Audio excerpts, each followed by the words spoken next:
Em nome de Jesus, a igreja diga amém. Louvado a Deus por essa rica oportunidade de estar mais uma vez com os irmãos, nessa casa tão conhecida, qual estamos juntos com esse privilégio de poder falar a respeito de Jesus Cristo. Amém? Louvado a Deus pela vida da pastora Antônia, pastora Graça, que estão na direção desse trabalho, diaconisa Ariane, a qual está à frente deste grupo abençoado, jovens unidos em adoração. Amém? É muito importante que nós devemos incentivar adolescentes, jovens a estarem unidos em adoração ao nosso Deus. Amém? Efésios capítulo 5, irmãos, é o tema deste culto. Amém? Efésios capítulo 5, vamos ler a partir do versículo 7. Amém? Carta de Paulo aos Efésios, capítulo 5, a partir do versículo de número 7. Glória a Deus. Glória a Jesus. Carta aos Efésios, capítulo 5, a partir do versículo 7. Quem achou diz amém. Amém. Diz assim: portanto, não participem daquilo que eles fazem, porque no passado vocês eram trevas, mas agora são luz no Senhor. Vivam como filhos da luz, porque o fruto da luz consiste em toda bondade, justiça e verdade, tratando de descobrir o que é agradável ao Senhor, e sejam cúmplices nas obras, e não sejam cúmplices nas obras infrutíferas das trevas.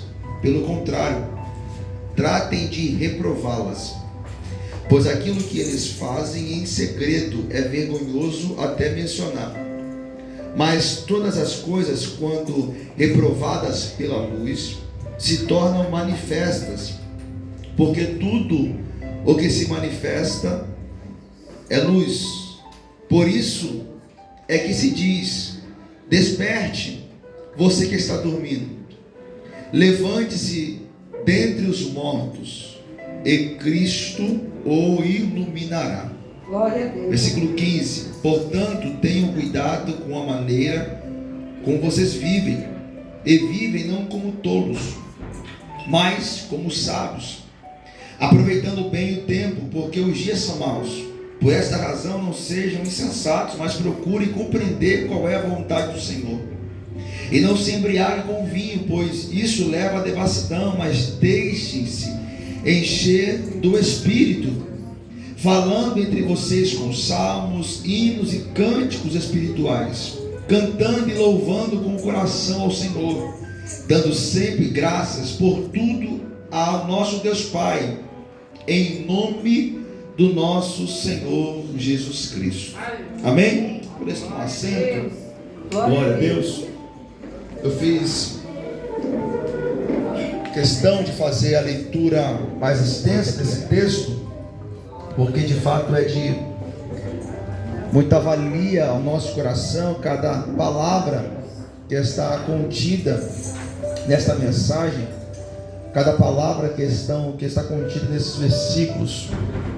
Eu não sei se você já teve a experiência de ler a carta de Paulo aos Efésios por completo, os 6 capítulos, que compõem esta carta. Mas a carta aos Efésios é o que nós conhecemos como o maior tratado a respeito da igreja, o maior tratado que nós temos do apóstolo Paulo a respeito da explicação do que é a igreja, e principalmente de todo o plano de Deus em salvar pecadores, em resgatar pecadores do mundo de trevas, de nos tirar do pecado, do nosso caminho que até então trilhávamos, que era a perdição. É por isso que igreja, que vem do grego eclésia, significa exatamente tirados para fora, tirados arrancados para fora. Igreja é todo aquele que recebeu Cristo como o único e suficiente Salvador. Ele passa, ele se agrega ao corpo, ao grupo de todos os salvos por meio de Cristo. De forma que igreja não é o sentido individual. Igreja é sempre o sentido coletivo. Igreja nunca aparece no Novo Testamento de forma individual. Isso que é muito comum. Nós temos a forma de se identificar dizendo: a igreja sou eu.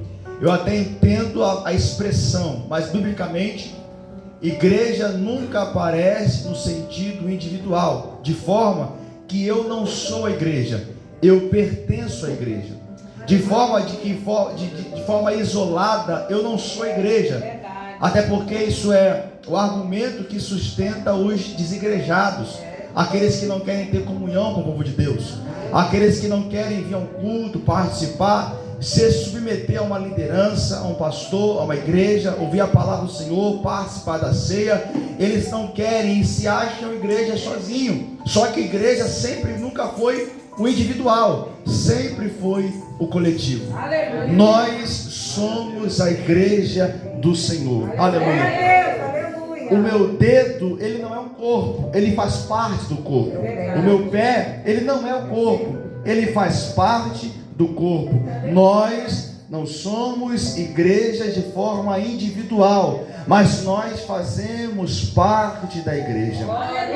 Nós somos membros do corpo de Cristo, e cada um dentro desse corpo tem a sua importância, cada um dentro do corpo tem a sua função, cada um dentro do corpo tem a forma do Senhor estabelecer. Aleluia. Todos são devidamente importantes, e o próprio Paulo já explicou isso, aleluia, que ainda que o menor membro seja arrancado, faz uma falta terrível para todo o corpo, aleluia, porque Deus criou dessa forma, e nós temos que estar submissos ao Senhor para executar a função que Ele nos colocou, aleluia. Pode ser arrumar a igreja, pode ser limpar a igreja, pode ser abrir o culto, pode ser ter uma oportunidade, pode ser participar dos varões, das irmãs, dos jovens, pode ser pregar a palavra do Senhor, não importa, ali esteja onde o Senhor te colocou e fazendo aquilo que Ele quer que você faça. Amém. Glória a Deus. Nós somos a igreja do Senhor, e é isso que Paulo quer explicar desde o primeiro capítulo de Efésios, mostrando a grandeza do plano de Deus, que é um plano que está estabelecido por Deus antes mesmo da fundação do mundo, em salvar pecadores por meio de Jesus Cristo. O Antigo Testamento, ele funciona como uma prévia, como uma base para nos mostrar aquilo que é de ser revelado, que esteve oculto como um mistério. Aleluia. E todos os homens do Antigo Testamento falaram e apontaram para aquilo que viria a acontecer. Aleluia, para aquele que viria a ser perfeito, para o Messias, aleluia, para o Filho de Deus que seria o Salvador, porque Jesus Cristo, ele não veio salvar somente os que vão ser a partir deles, mas Jesus Cristo é o Salvador de todos, desde Adão, aleluia, até o último que vier nascer na face da terra, crendo em Jesus Cristo como Salvador, ele obtém a vida eterna. Glória. Todos são salvos por meio de Cristo. Ninguém no Antigo Testamento foi salvo por meio das suas obras. Ninguém no Antigo Testamento foi salvo por seus méritos, foi salvo pelas obras da lei, mas foi única e exclusivamente por meio da fé. Ainda que Cristo não havia sido manifestado, mas a esperança do Redentor. O próprio Jó diz: eu sei que o meu Redentor vive e por fim se levantará sobre a terra. Moisés disse que ele não era, aleluia, o Salvador, mas viria alguém parecido com ele, mas aquele que seria enviado era o perfeito, e a esse todo Israel Israel deveria olhar, deveria ouvir, deveria, aleluia, se atentar e saber que ele era o caminho da salvação. Glória. Aleluia, Cristo é o Salvador. E ele separa um povo, aleluia, que é a igreja do Senhor. E esse povo recebe exclusivamente o Espírito Santo de Deus.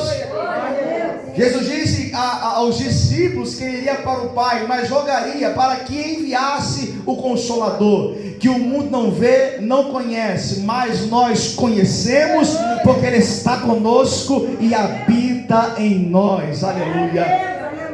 O Espírito Santo, Paulo diz no capítulo 1 de Efésios, foi nos dado como o penhor da nossa salvação. Aleluia, de forma que o Espírito Santo em nós é a garantia da nossa salvação.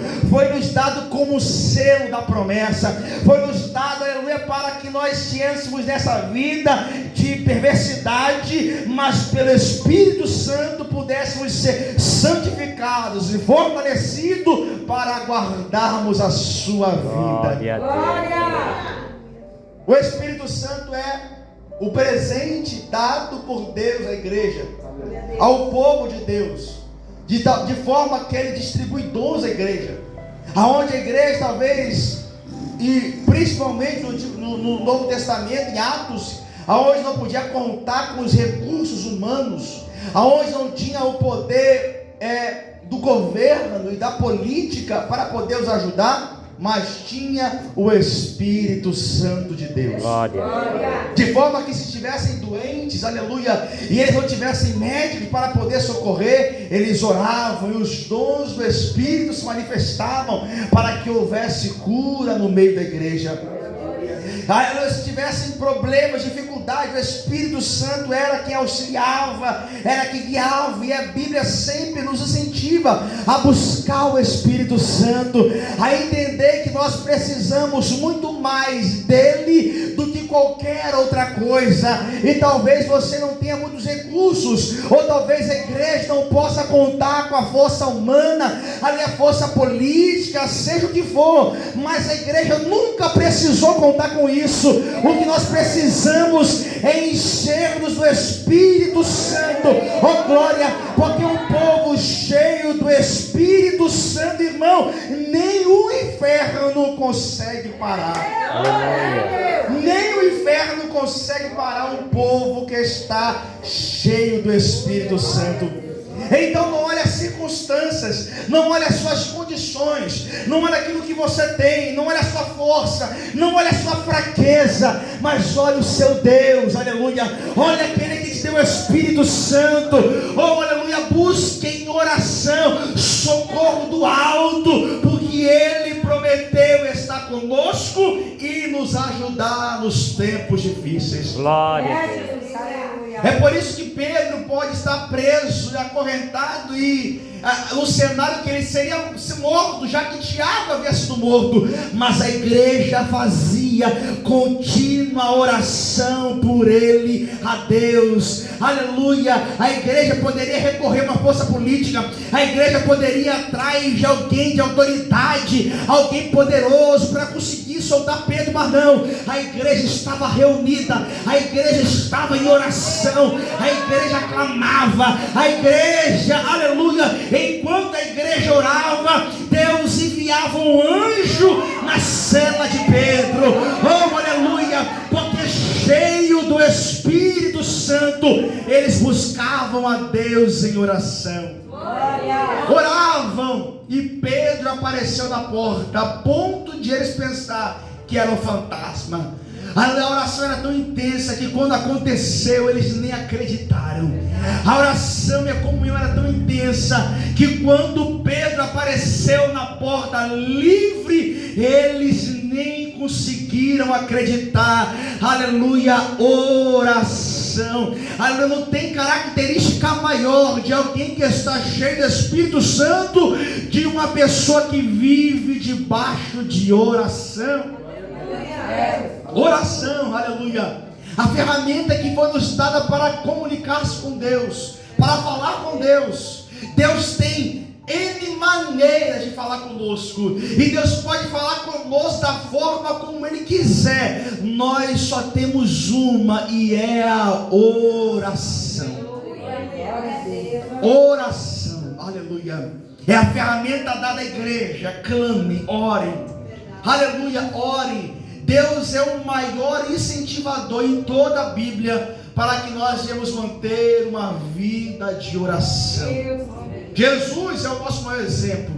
A sua comunhão plena com o Pai é marcada em todo o seu ministério por uma vida de oração. Aleluia. No momento mais difícil da sua vida, o Getsemane, ele orava ao Pai, aleluia.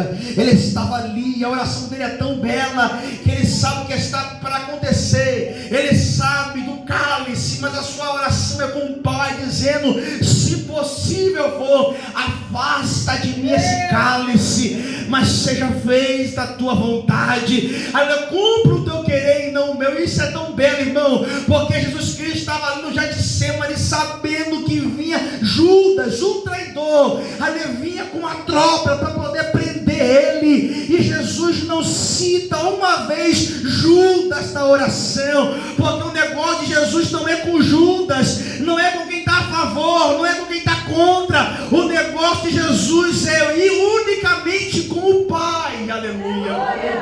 É com o Pai, é dizer: se feita a tua vontade. O que vier acontecer na nossa vida e na nossa vida, irmãos, está sob o controle de Deus. É Deus que tem a chave, é Deus que libera, é Deus que permite a aprovação, é Deus que permite, aleluia, que a porta feche, é Deus que abre a porta, é Deus que faz absolutamente tudo.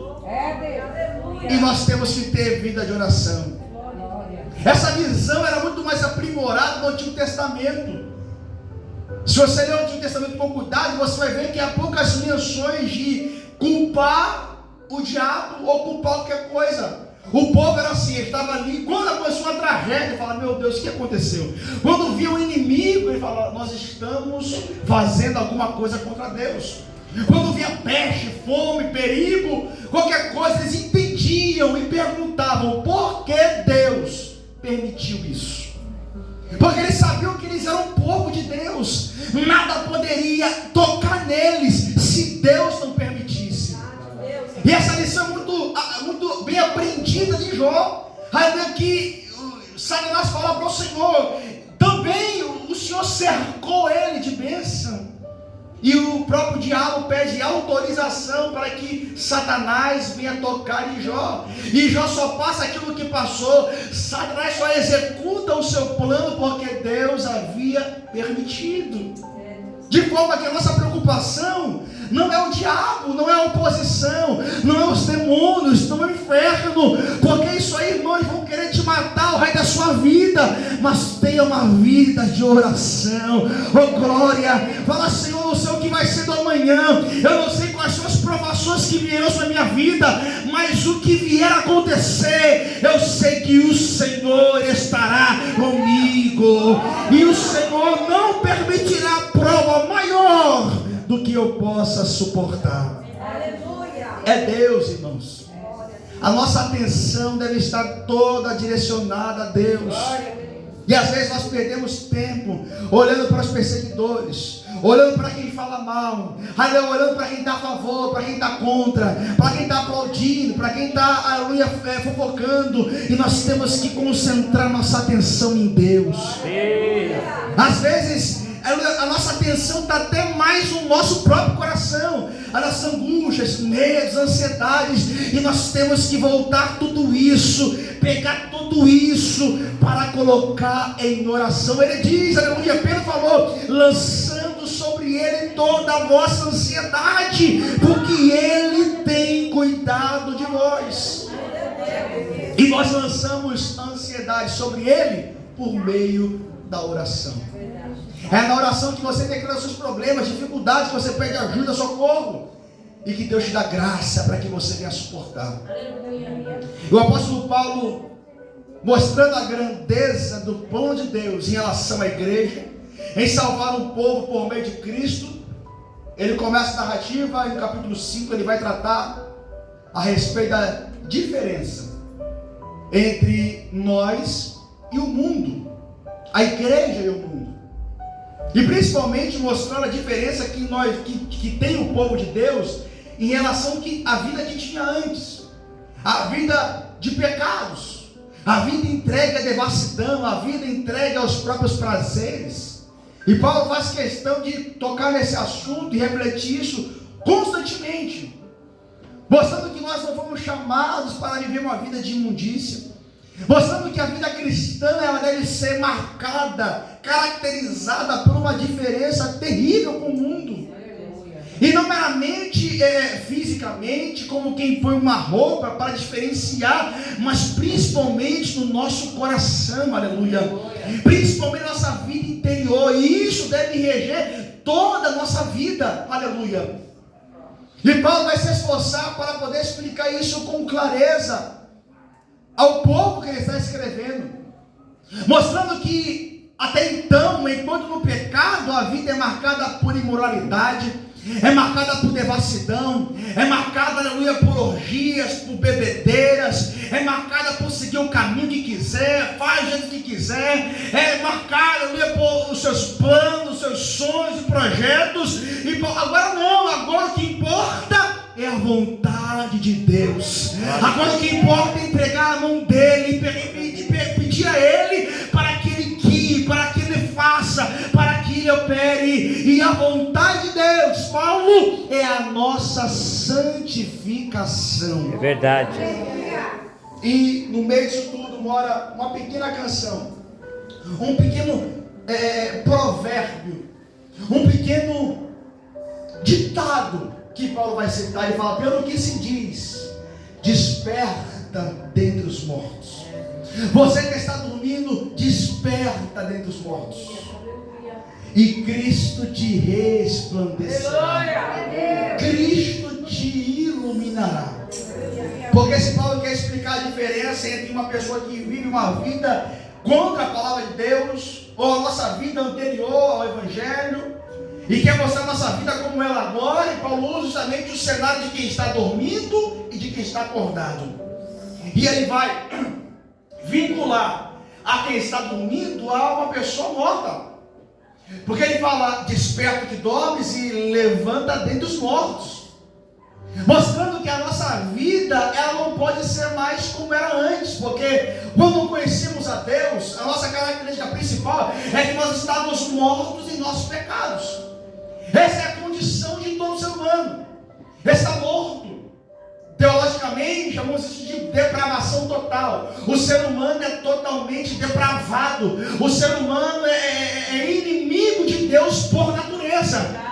Se Cristo não for no coração dele e transformar o coração dele, irmãos, não há esperança para o ser humano. O que salva não é ideologia, o que não salva não é caridade, o que salva, aleluia, não é fazer obra social. O que salva é transformação, que somente há no Evangelho de Jesus Cristo. Ele disse: se não nascer de novo, aleluia, não poderá entrar no reino de Deus. Meu Deus. E Paulo vai querer mostrar isso nesse ponto: desperta, você que está dormindo, levante-se dentre os mortos, e Cristo te iluminará. É como se estivesse falando para os Efésios, para os crentes que iriam ler a carta: vocês não podem mais ter características de pessoas que estão dormindo. Vocês não podem mais ter uma vida pautada de pessoas que estão em profundo sono. E pessoas que estão dormindo, mas pessoas que estão preocupadas com tudo. Estão preocupados com a profissão, com o dinheiro. Estão preocupados, olha, com o que vai ser da política, quem vai ganhar a eleição. Estão preocupados, irmão, com tanta coisa. E não tem uma vida voltada na oração e preocupada com o reino de Deus. Do tipo que fala: não importa, aleluia, o que vai ser da manhã, está na mão de Deus. Eu não quero saber quem vai ganhar a eleição. O que eu sei é que o controle está na mão dele. É ele que vai guiar a minha história. E eu não dependo de mais nada. Eu dependo da palavra de Deus para que guie a minha vida. Aleluia. Quem está dormindo e não está preocupado com tanta coisa, está com o coração perturbado, E não é errado que algumas preocupações venham no nosso coração. E seria totalmente hipócrita falar que nós não nos preocupamos. Mas isso não pode nos dominar. Eu sei que a economia, a política vão causar preocupações. Mas se você não tiver um coração baseado na palavra de Deus, você fica desesperado. Você vai olhar para essas circunstâncias e vai ter que desviar. Aleluia. Vai até deixar a mensagem do Evangelho, vai olhar para outro cenário, porque você vai entender que não vale a pena ser crente mais. Se você olhar para a sua vida, para a perseguição, para a calúnia, difamação, irmão, você vai abandonar o Evangelho, porque isso não vai parar. Aleluia. Nós não estamos aqui para que as pessoas nos aplaudam, para a gente ser bem visto. Nós estamos aqui para servir a Deus, sofrer pelo reino de Deus e padecer o que for para estarmos de pé na sua vontade.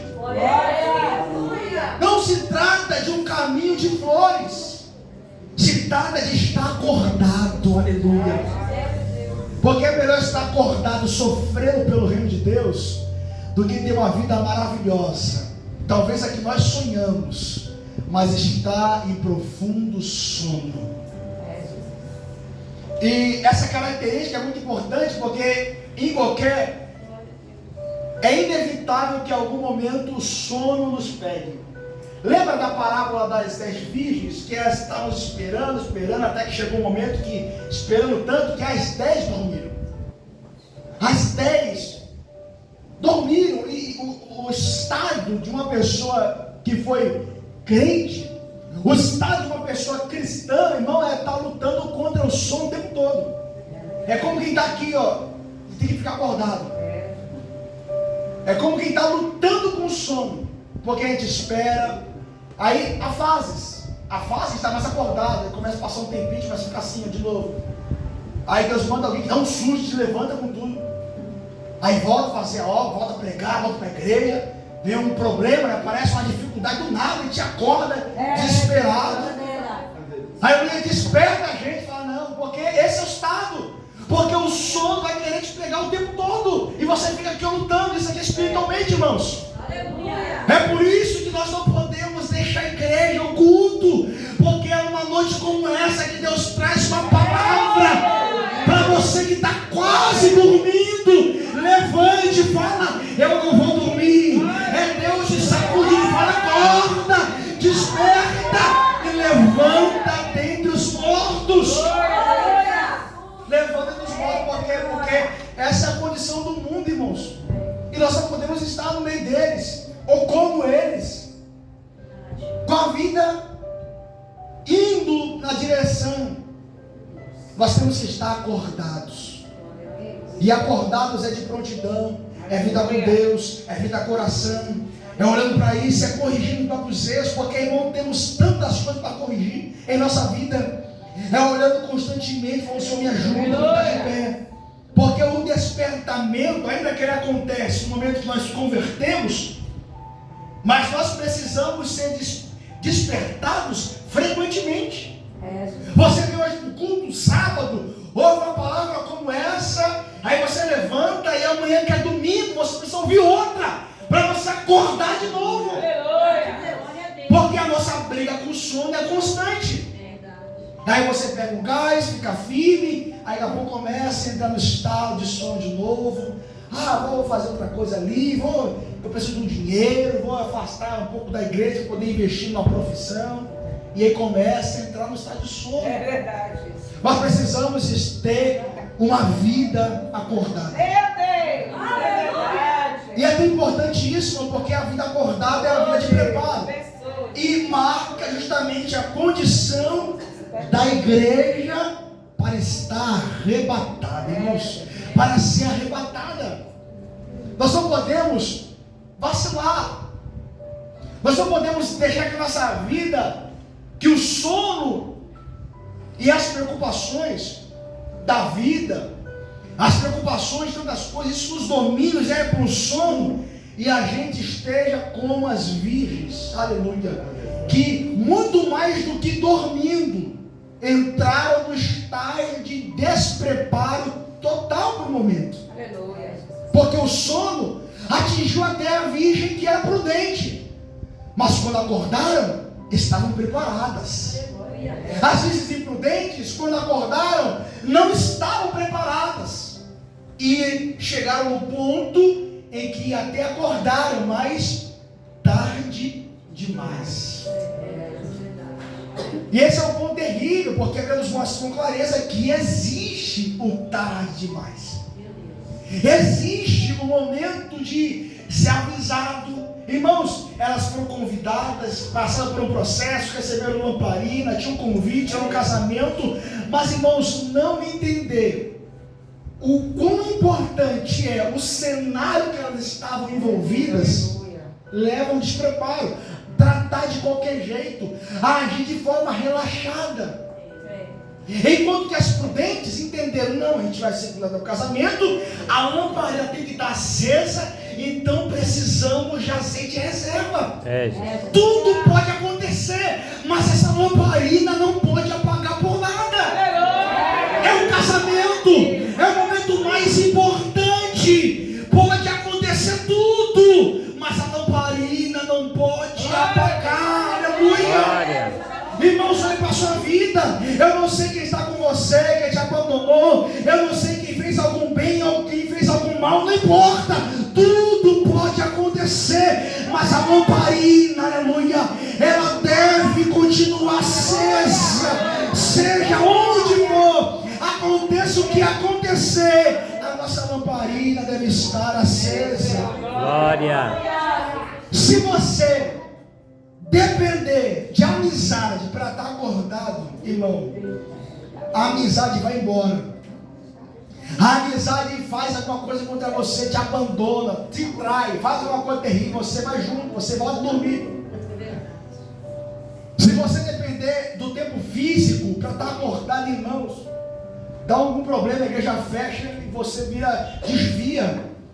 Se você depende de morar aqui do lado da igreja para ser crente, você se muda, aí você se desvia. Se você depende de qualquer circunstância para servir a Deus, quando a circunstância mudar, você muda. Você precisa de Deus, da sua palavra. Por quê? Porque ela nunca vai mudar. Deus. E a sua fé vai permanecer, aleluia. Porque aonde você estiver, com a companhia que você tiver, ou até sozinho, aleluia, você ainda estará acordado e a sua lamparina estará acesa. E não tem, irmãos, quem pode falar mais sobre isso do que o apóstolo Paulo? Porque quando ele vai escrever a sua última carta, o último registro paulino que nós temos, que é a segunda carta a Timóteo, ele fala: Demas me abandonou, amando o presente século. Na minha primeira defesa, ninguém estava comigo, todos me abandonaram, mas o Senhor foi o meu sustento. Mas o Senhor sempre estava comigo. E isso é terrível, irmão, porque Paulo foi preso, e ele está escrevendo a carta da prisão de Roma. Paulo foi preso no cenário de que ele foi considerado como líder incendiário de Roma, como rebelado. Ele ficou numa prisão, sozinho, jogado. Escreveu a última carta pedindo livros e uma capa para talvez se cobrir do frio. Mas a sua expressão, aleluia, escrevendo, ele fala: combati bom combate, acabei a carreira e guardei a fé. Aleluia. Aleluia. O cenário que ele escreve era jogado numa cela. E aí a gente se pergunta: meu Deus, esse é o evangelho que eu quero de verdade? Será que eu conheço a mensagem da cruz de verdade? Que talvez o meu fim pode ser esse. E ainda que o meu fim possa ser esse, eu preciso ter a mesma fé e a mesma alegria. Irmãos, é o homem de Deus, Paulo, cheio do Espírito Santo. Ainda poderia ser, talvez na época dele, se fosse na ótica da teologia da prosperidade, ele deveria ser o maior empresário da sua época. Mas o que era um homem na prisão, jogado e morrendo sozinho. Mas quando ele escreve, ele fala: eu dou graça a Deus, Timóteo, porque eu estou indo, mas você está sendo levantado. Aí Paulo fala assim, ó, Timóteo, sofre comigo as aflições do Evangelho, porque eu sei que o justo juiz me dará uma coroa naquele grande dia. Aleluia. Eu sei, irmãos, que existem promessas, existem bênçãos terríveis que o Senhor há de nos dar nesta vida, mas nós precisamos ter os olhos na eternidade. Nós precisamos focar mais do que nunca na coroa da vida eterna que o Senhor tem preparado para nós. Glória. E essa deveria ser uma das maiores características da igreja. Não uma vida terrena, não uma vida baseada aqui no agora. Paulo diz, se nós esperamos de Cristo só nesta vida, somos os mais miseráveis de todos os homens. Mas nós temos que entender, aleluia, que aquilo que eu passo agora nem se compara à glória que há de ser revelada em nossa vida. Glória. Isso, irmão, é característica de quem está dormindo. Esta com a vida terrena depende de que tudo vá bem para que a sua fé fique bem. Depende que tudo dê certo. Irmão, a gente louvou aqui, se Deus fizer é Deus, se não fizer é Deus. Se a porta abrir é Deus, se não abrir é Deus. Nós não podemos depender das circunstâncias, porque senão, irmãos, nossa fé vai para água abaixo. Nós precisamos desejar a presença de Deus mais do que tudo. É Deus, aleluia. Conhecer a Deus mais do que tudo. Lembra de Israel no deserto? Irmãos, 40 anos andando. E isso que o povo que saiu do Egito não foi nem o que entrou, porque todo mundo morreu no deserto. Porque qual foi a maior falha e o maior erro do povo de Israel no deserto? Enquanto no deserto eles estão olhando para Moisés como exemplo de que amava a presença de Deus mais do que tudo. E algumas vezes a expectativa da própria terra prometida superava o amor a Deus.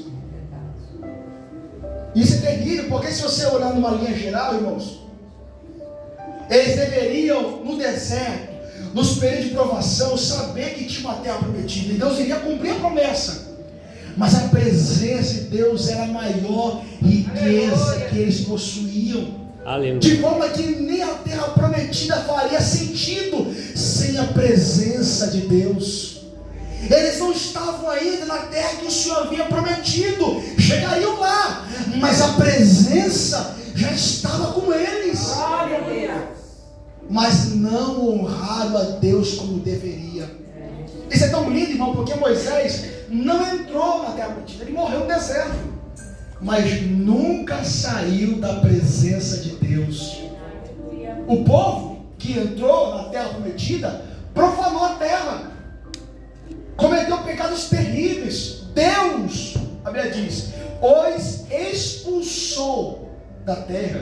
Quando você lê os cativeiros, você lê a queda de Israel para o reino da Síria, você lê Nabucodonosor que veio cativar o povo, levar cativo. Foi quando Deus, pelos pecados que o povo cometeu durante anos, Deus os expulsou da terra. Porque nunca foi a promessa, nunca foi receber uma coisa ou outra, era a presença do próprio Deus. Eu sei que você tem expectativa de coisas que vão acontecer, e glória a Deus que aconteça, mas ainda que você não as tenha, talvez, se você não tiver, você já tem o que é mais importante, a presença dEle está na sua vida. E se você, irmão, não valorizar a presença dEle mais do que tudo, você até alcança algumas promessas, aí você profana tudo. É verdade. Você até alcança um bom emprego, mas você desvia da igreja. Você até melhora o carro, mas aí vai embora, porque não valoriza ter Ele como amigo pessoal.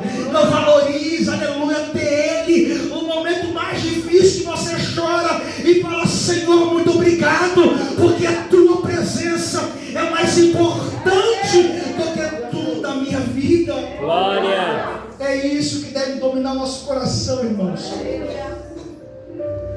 E é muito comum que a igreja, todos nós, tenhamos alguma coisa material que nos consuma, está preocupada com o amanhã, aleluia, com o que vai comprar, aleluia, com preparar a casa para o fim do ano, os planos para o ano que vem, não minha faculdade, não o meu casamento, minha família, e tanta coisa, sabe nem se vai chegar lá, enquanto Deus está te assistindo, enquanto você não ora, enquanto você não lê a Bíblia, enquanto você não passa, aleluia, momentos de oração com Deus, ainda que você fala, Senhor, eu tenho dificuldade, mas me ajuda, porque eu quero a tua presença, eu quero te sentir de novo, eu quero te adorar, independente do que o Senhor faça. Glória. Eu quero que o amor à tua palavra domine o meu coração de verdade. Aleluia. Precisamos disso, irmãos. Desperta dentre os mortos. Glória a Deus. É por isso que quando Paulo vai tratar, ele não vai falar uma coisa material sequer. Tudo que ele vai falar são lições. É como se regesse as características de alguém que de fato acordou. E você não vê uma pessoa que está acordada, talvez no culto, ou pela roupa que ela vê. Você vê no geral, como ela lida com a sua família, com a sua casa, com o emprego, com o dinheiro que ela tem, tudo isso. Você vê características importantes de quem está acordado. Quando alguém fofoca da vida dela, né? Que vê sair brigando, ela vai para a oração. Aleluia. Aleluia, perdoa, ama, abraça. Aleluia, é como o próprio Jesus, que o Judas vem lá com a galera dele. Jesus fala, que vieste, amigo, aleluia. Porque ele não está preocupado com as oposições, ele está preocupado em estar com a vida perante o altar do Senhor. Meu Deus, maravilhoso. Por isso Paulo fala no versículo 15 em diante, portanto, tenham cuidado com a maneira como vocês vivem. E não vivam como tolos, mas como sábios, aproveitando bem o tempo, porque os dias são maus. Por essa razão, não sejam insensatos, mas procurem compreender qual é a vontade do Senhor. Jesus. E é o que mais importante para nós crentes. E não vos embriagueis com o vinho que a contenda, mas enchei-vos do Espírito Santo. Aqui está uma coisa que você tem que se dedicar à sua vida. Encha-se do Espírito Santo. Busca o Espírito Santo. Aí transborda do Espírito Santo, irmãos.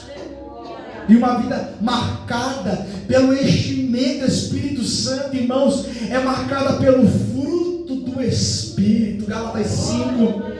O fruto do Espírito é o amor, a benignidade, a fé, a paciência, aleluia, a temperança, e contra essas coisas não há lei.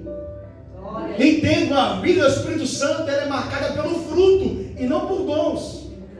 Porque é possível que a gente tenha todos os dons. Lembra dos coríntios que tinham um dom para tudo? Paulo diz, eu vos louvo que vocês têm os dons, mas vocês são carnais. Eu não posso nem tratar vocês como espirituais, porque vocês são carnais. Porque no meio de vocês divisões, contendas, e ficar brigando, é de Paulo, é de Apolo, ou é de Pedro, enquanto vocês todos são de Cristo. Vocês são carnais, então eu não posso nem dar comida sólida para vocês. Tenho que tratar vocês com leite, porque vocês não amadurecem. Fruto do Espírito. A gente falou aquele grande dia, virou um mundo dizendo, curei no teu nome, expulsei demônios, apartai-vos de mim, vós que praticais a iniquidade. Porque é possível ter os dons, irmãos, mas a vida cristã de verdade, ela deve ser marcada pelo fruto. Você não conhece, aleluia, você não conhece um crente quando ele coloca a mão e alguém é curado. Você conhece um crente quando alguém se levanta contra ele e ele não se levanta contra a pessoa. Você não conhece um crente, aleluia, quando ele fala em línguas. Você conhece um crente, aleluia, quando armam tudo contra ele, mas a vida dele continua sendo de oração. Você não conhece um crente, aleluia, quando ele traz uma bela mensagem, mas quando, aleluia, o inferno se levanta contra ele, tudo ele perde, mas ele continua servindo ao Senhor, adorando, buscando a Deus. Aleluia. E quando o ódio não domina o seu coração, mas o amor a Deus é a sua palavra. Você não conhece um crente quando ele tem talentos, quando ele fala eu sou bom, não. Você conhece quando ele entra na igreja, ele fala eu sou pecador miserável e preciso da graça de Deus na minha vida. É aí que você conhece um crente de verdade, alguém que está acordado. É, Deus. Olha para a igreja, irmãos, pelo mundo afora, quantos estão dormindo, ainda que possuem dons. Quantos escândalos no meio do povo de Deus, por pessoas que estão dormindo. A palavra de Deus no seu coração, aos jovens de hoje, a todos nós é desperta. Eu não sei qual é o sono que está te pegando, não sei quais preocupações, qual a vida que você está tendo, mas volte o seu coração e fala, Senhor, me ajuda. Eu não sei como é que eu estou andando, mas eu quero a tua aprovação. Eu não quero aprovar os meus caminhos, porque a gente tem que entender de aprovar aquilo que gosta. E você pode muito bem gostar de um caminho que te leva à morte. E talvez o caminho que Deus queira que você trace é um caminho um pouco mais dolorido. Aleluia. É um caminho que você teria que carregar a cruz. É um caminho que você tem que renunciar. É um caminho que você tem que abandonar algumas coisas. Ou pessoas lhe abandonam, não importa. O que importa é seguir a vontade de Deus. Renúncia. Aquele que quiser vir após mim, tome a sua cruz. Negue a si mesmo e me siga. Eu não estou aqui para pregar para você que você tem que seguir o seu coração, os seus desejos. Eu estou aqui para pregar que você talvez tenha que lutar contra eles. Porque o coração do homem é enganoso. Não vos embriagueis com vinho, que é a contenda, mas enchei do Espírito Santo. A pessoa que se embriaga no vinho, ela tem a mente descontrolada. Ela perde o senso. Ela fica. Mas a pessoa que está sóbria, ela mantém-se tranquila. Ela consegue olhar as circunstâncias. Uma pessoa que está dirigindo, por exemplo, Paulo não tinha esse exemplo, nós temos hoje. Uma pessoa que está dirigindo embriagada, ela vai cometer um acidente, ela está louca, ela está fora de controle do trânsito. Uma pessoa que está sóbria, ela consegue ver o sinal vermelho, ela para, vê, vai em frente, ela está andando sóbria.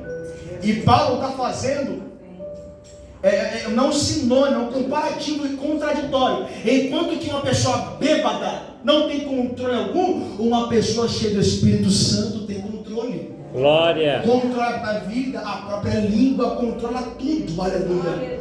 Controla os passos, controla, porque ela não vive. Paulo diz, não vivo mais eu, mas Cristo vive em mim. E eu sei que esses textos estão bonitos de citar, mas nós temos que viver eles de verdade, aleluia. Cristo deve dominar a nossa vida. E não vos embriagueis com vinho, que é a contenda, mas enchei do Espírito Santo, falando entre vocês, culto, com salmos, hinos e cânticos espirituais. Estamos aqui, irmãos, reunidos para ouvir a palavra de Deus, para alimentar nossa alma, para sair daqui diferente, para repensar nossa vida, para repensar o nosso cristianismo, para repensar a relação que temos com os irmãos, com a igreja, com o pastor, para repensar o que estamos falando, pensando na gente. Tudo isso precisa estar constantemente, irmãos, sobre o nosso radar. Aleluia. E a gente tem que tratar para ficar, não adianta, irmão. A gente tem pecado para tratar. E a nossa vida constantemente é tratar pecados. Porque ausentes, pecados removidos absolutamente, para sempre. Isso é só quando ele voltar, ou você morrer. Enquanto você tiver vida, irmão, você tem uma carne que é pecadora. Você tem uma natureza que não quer orar, que não quer servir a Deus, que quer fazer coisa errada mesmo. Você tem uma natureza, o espírito está pronto, mas a carne é fraca. Você tem, e a nossa vida é marcada pela luta contra o nosso maior inimigo, que somos nós mesmos. Você é o seu maior inimigo. Você não é um crente de oração, não é por causa das pessoas à sua volta, é porque você não ora. Você não tem uma vida mais santa perante o altar do Senhor, não é porque depende de você santificar a sua vida. Você é o seu maior inimigo. É verdade. Você se enfia em pecados. Mas o diabo te tenta, ele te coloca a oportunidade, você que escolhe. Ou você foge, ou você cai. Dessa maneira. Ou você luta, ou você vai perder. E se você entrar, se te mostrares fraco no dia da angústia, a sua força será pequena. Se você começar a meio, eu não consigo porque eu sou pequeno, eu sou fraco, esse é muito difícil, você já entra derrotado. Verdade, Deus. Já entra falando, não, eu vou honrar a palavra de Deus. Glória! Ninguém está me vendo. Ninguém está aqui. O líder dos jovens, a pastora, o pregador não está aqui, mas aquele que tem os olhos como chama de fogo, ele está acompanhando a minha vida. Ele está me vendo. E não importa agradar pessoas, me importa agradar a Deus. Glória! Deixa eu falar aqui de pé, por gentileza. Glória a Jesus. Glória a Deus. Irmãos, nossa condição é de estar acordados e lutar contra o sono constantemente. Tudo isso, essa vida, é o sono que vai nos puxar constantemente. Ora vai ser mais difícil, ora vai ser mais fácil.